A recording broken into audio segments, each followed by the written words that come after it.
배민과 쿠팡은 고객의 음식 따윈 신경 쓰지 않습니다. 그저 배달을 제대로 했느냐 안 했느냐만 중요합니다. 우리 라이더 역시 고객의 음식 따윈 신경 쓰지 말아야 합니다.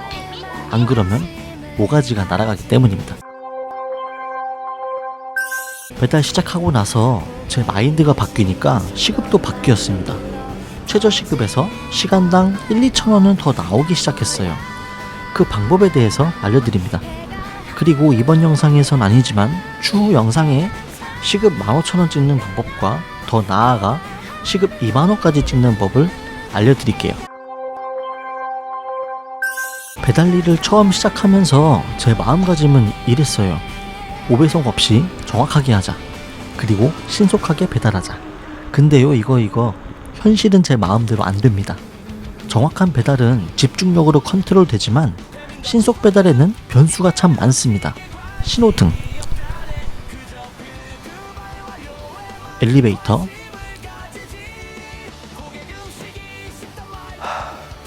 낯선 주소 찾기 등 진짜 길 찾기 힘들다니까. 변수는 많지만 전 조리대기에 대해서만 얘기해보려 해요. 특히 멀티 배달할 때 조리대기 걸려버리면 가슴이 너무 꽉 막힙니다. 시간이 돈인 라이더에겐 조리대기는 너무 가혹하죠. 하지만 그보다 더 문제는 뭐냐? 먼저 픽업한 음식이 있다면 그 음식은 차가운 배달통에서 서서히 식어가고 있다는 겁니다. 그래도 먼저 픽업한 음식이 첫 번째 배달지가 된다면 문제 없어요. 근데 먼저 픽업한 음식이 제일 마지막 배달지가 되는 경우도 많답니다. 3건을 한꺼번에 배송한다 했을 때 그렇게 된다면 운 나쁠 경우 마지막 배달까지 30분 이상 소요될 수도 있습니다. 짜장면 같은 음식 배달한다 생각하면 무조건 떡됩니다. 웬만한 음식도 지금 같은 한겨울에 30분 이상 방치된다? 온전할 리가 없죠. 이런 구조에서는 신속 배달은커녕 온전한 음식을 배달하지 못하는 수도 있습니다. 너무 위험하죠. 잘못되면 라이더가 다 떠안을 수도 있어요. 그래서 저는 이런 노력을 했답니다. 어떤 노력을 했냐면 조리대기 걸리면 바로 다음 픽업지에 가서 그 가게의 음식을 미리 받아 놓았어요. 그리고 다시 조리대기 픽업지로 돌아와서 음식 준비 다 되면 픽업해 가는 거죠. 왔다 갔다 하며 시간을 좀 보냈기 때문에 그렇게 하면 음식이 나와 있는 경우도 꽤 있어요. 웬만하면 이런 식으로 조리대기를 이겨냅니다. 그런데 이 방법으로도 조리대기를 못 이길 땐 이 방법을 썼습니다. 조리대기가 너무 길면 그거 기다릴 시간에 먼저 픽업한 음식 배달을 갔다 온다거나 전체 배달 순서를 금방 식을 것 같은 음식부터 배달을 간다거나 그런 식으로 말이죠. 어플이 지정해준 순서와 다르게 임의로 배달 순서를 변경한 겁니다. 조리대기 때문에 먼저 픽업한 음식들이 배달통에서 식어가고 있는 게 너무 마음이 쓰였습니다. 그게 내 음식이라 생각하면 정말 짜증이 날 것 같아요. 그래서 어쩔 수 없이 저 방법을 쓸 수밖에 없었던 겁니다. 이때는 제가 고객과 가게가 모두가 만족할 수 있는 라이더가 되려고 했던 것 같아요. 그렇게 나만의 방법대로 배달을 했었죠. 그러다 어느 날 배민의 경고를 받게 됩니다. 배민이 GPS로 배달 순서를 임의 변경했구나 이렇게 알게 된 건 아니고 제가 배달 순서를 임의로 바꿔서 배달하면 사진 촬영이 누락될 수밖에 없습니다. 몇 번이야 대충 이상한 거 찍어서 넘긴 적 있지만 계속 그러면 안 될 것 같아서 2번은 배민 고객센터에 사진 촬영할 수 없다고 도움을 요청했어요. 조리대기 때문에 먼저 픽업한 음식이 식을까봐 먼저 배달했다. 그래서 사진을 찍을 수가 없다. 이런 식으로 해서 배달 완료 처리해달라 했었죠. 2번은 그렇게 해줘서 전 제 방식대로 해도 되는 줄 알았습니다. 그런데 3번째 그렇게 하니 배민에서 배달 순서 임의 변경하지 말라고 하대요. 규정 위반이래요. 그래서 다음날 경고 문자까지 왔어요. 여기서 느꼈죠. 배민은 고객 음식이 식던 말던 면이 불어 터지던 말던 상관을 안 한다는 것이죠. 그러니 괜히 나 혼자 음식 식을까봐 전전긍긍 해봐야 나만 손해구나 느꼈어요. 고객을 위해 미리 배달했더라도 걸리면 계정 페널티까지 받을 수 있는데 제가 굳이 왜 그렇게까지 해야 할까요? 그렇게 할 이유가 전혀 없는 겁니다. 그날 이후로 신속 배달에 대한 강박을 조금 내려놓았죠. 요즘 고객들은 대부분은 알뜰 배달로 많이 시키죠. 저 역시도 알뜰 배달 씁니다. 제가 알뜰 배달로 배달시키면서 드는 생각은 배달 오래 걸릴 수도 있겠네? 음식 식어서 올 수도 있겠네? 이런 생각은 항상 기본적으로 하고 알뜰 배달을 시켜요. 그래도 대부분은 적당한 시간에 따뜻한 상태로 음식이 오니까 설마 문제 생기겠어? 이번에도 잘 오겠지? 하는 마음으로 시킵니다. 물론 열에 한 번은 식어서 오거나 면이 불어서 오거나 그랬던 적도 있죠. 그렇다고 배달원을 욕하거나 업체를 욕하거나 그러진 않아요. 왜냐?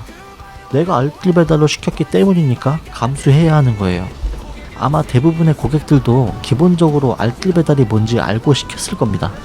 그래서 음식이 조금 식더라도 배달이 늦더라도 어느 정도 다 감수는 한다 이겁니다. 그러니 신속 배달에 대한 강박을 내려놓기 더 편했어요. 그렇다고 배달의 기본인 신속 배달을 버린다는 얘기가 아니에요. 신속 배달은 우리 라이더의 수입과도 직결되는 거기 때문에 버리면 안 돼요. 대신 마인드가 배달은 신속하게 해야 한다 해서 신속한 배달을 위해선 이렇게 해야 한다로 바뀐 거죠. 음식을 받아서 빨리 배송해야지 하는 1차원의 노동이 아니라 어떤 메뉴와 어떤 업체의 콜을 받는 것이 조금이라도 빨리 배달할 수 있을까 하는 2차원적인 사고를 하는 거죠. 그러기 위해선 데이터가 필요했고 데이터를 위해 동네에 이 음식 저 음식 최대한 많이 배달해 봤습니다. 제가 수집한 데이터를 토대로 배달 전략을 새로 짜고 판에 들어갔고 결과는 평균 시급이 1-2,000원 상승하는 효과를 봤습니다. 배달 좀 해보신 분들은 다 알만한 내용이지만 초보분들을 위해 그 방법을 한번 공유해 드리겠습니다. 첫째, 조리되기 심한 매장 파악 필수. 동네마다 꼭 있습니다. 이런 곳은 애초에 콜 들어오면 거절을 하세요. 조리되기만 피해도 10분 이상 시간을 버는 효과가 있습니다. 둘째, 멀티 배달 시 들어오는 콜 족족 수락하지 말고 도착지를 잘 봐라. 도착지가 한 곳에 몰려 있어야 됩니다. 예를 들면 한 아파트에 도착지가 몰리는 것이죠. 그런데 그렇게 아다리가 떨어지는 경우는 정말 럭키한 경우이고 그래도 최대한 비슷한 구역으로 묶이게끔 콜을 받아야 돼요. 이 역시도 5분에서 10분 시간 절약하는 방법이죠. 콜 자꾸 거절하면 콜사 당할까봐 걱정하는데 피크 땐 콜사 걱정 안 해도 돼요. 적어도 제 경험상으론 그래요. 셋째, 음식 메뉴도 중요하다. 멀티 배달 할 때는 메뉴도 잘 봐야 돼요. 전 특히 면 종류는 피하거나 하더라도 첫 번째 배송지가 될 경우에만 선택하곤 합니다. 금방 식어버리는 음식도 멀티 배달에선 자제하는 편이에요. 넷째, 그래도 재수없게 조리되기 걸렸다면 배차 취소할지 좀 더 기다릴지 빠르게 판단해라. 전 몇 분 정도 걸릴 것 같냐고 물어보는 편이에요. 5분 미만은 기다리고 5에서 10분 사이는 제 상황에 따라 달라요. 10분 이상은 무조건 배차 취소합니다. 실력을 쌓고 아까와 같은 전략으로 나가니 저의 시급은 최저시급에서 1-2,000원은 더 뛰었답니다. 그리고 배달통에 보냉보온이 조금만 돼도 음식 웬만하면 잘 식지 않으니 너무 똥줄 탈 필요도 없어요. 순리대로 배달하시면 아무 문제 없을 겁니다. 그런데 최근 뉴스를 보면 배민이 전기자전거 묶음배송 최대를 3건에서 5건으로 늘린다던데 5건 다 수락해서 멀티 배달하면 30분 이상 무조건 걸릴 텐데 마지막 배송지 음식은 식을 가능성이 좀 높겠다. 다음 영상은 아니고 추후에는 시급을 여기에서 더 끌어올리는 방법을 따로 정리해서 업로드해 보겠습니다. 이번 영상이 1-2,000원 더 올리는 방법이었다면 다음번 영상에선 추가로 2-3,000원 더 올리는 방법, 더 나아가 시급 2만원까지 찍어보는 방법을 알려드릴게요.